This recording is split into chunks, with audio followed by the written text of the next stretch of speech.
আসসালামু আলাইকুম। বর্তমান সময়ে বেশ কিছু মোবাইল আমাদের কাছে আসে যেগুলোর হচ্ছে আপনার শুধুমাত্র পাওয়ার বাটনটা কাজ করে, বাকি একটাও কাজ করে না।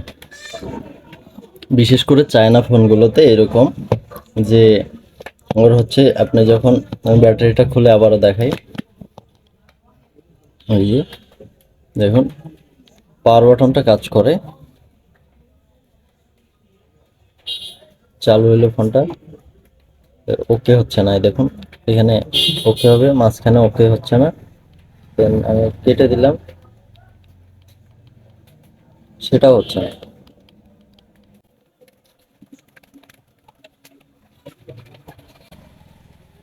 এই যে দেখুন ফোনটা অটো কাজ করে, কোনো কোনো সময় অটো কাজ করে, আবার কোনো কোনো সময় দেখবেন যে শুধু লালটা ছাড়া অন্য একটাও কাজ করে না। তো এইরকম প্রবলেম অবস্থায় যে ফোনগুলো আসে সেগুলোর আমরা ম্যাক্সিমাম সময় কি করি যে এই টিনের প্যানেলটা তুলে হেড দিয়ে দিয়ে দিই। সেক্ষেত্রে কিন্তু কিছুক্ষণের জন্য কাজটা হয়। যেমন এটার প্রুফ হিসেবে আমার কাছে আরেকটা ফোন আছে, এটা আমি গতকালকে পেয়েছিলাম। এই যে এইটা ফোন, এটা গতকালকে পেয়েছিলাম। দেখুন এটাকে আমি হিট দিয়ে মানে আইসিটাকে একটু নাড়িয়ে দিয়ে দিয়ে দিয়েছিলাম, দেন হচ্ছে আপনার কিছুক্ষণ নাকি চলছে, আবার আজকে নিয়ে আসছে ওই একই রোগী। ওনাদেরকে দেখিয়ে দিই।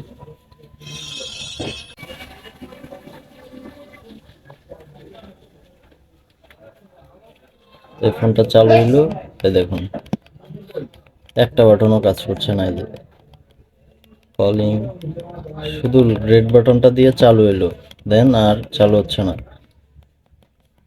তো এই ফোনগুলো হচ্ছে আমরা যখন হিট দিয়ে দিয়ে দিই সেক্ষেত্রে কিন্তু কিছুক্ষণ চলে, তারপর আবার যে রকম সেই রকমই হয়ে যায়। তো এই সমস্যাগুলো আমরা পার্মানেন্ট ভাবে কিভাবে সমাধান করব সেটাই দেখাবো আজকের ভিডিওতে। তো পুরো ভিডিওটা জুড়ে সাথে থাকুন, আশা করছি আপনাদের কাজটি ভালো লাগবে। তো আমি আজকে এই ফোনটা দেখাবো না, আমি আজকে এইটা দেখাবো, যেহেতু প্রথমে এটাকে শুরু করছি।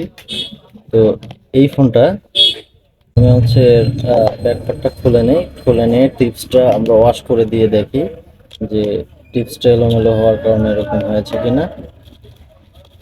দেখুন মনে হচ্ছে অলরেডি এটাতে কেউ একজন কাজ করেছে, ওয়াশ করে একদম ক্লিন করে দিয়েছে। দেখুন একবারে ফ্রেশ ফ্রেশ, একদম ফ্রেশ। তবুও আমরা প্রথম স্টেপে একটু চেক করে নিই।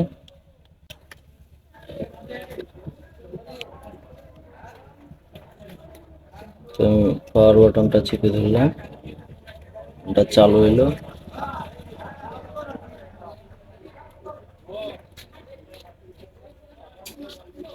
এই দেখুন ওকে হচ্ছে না।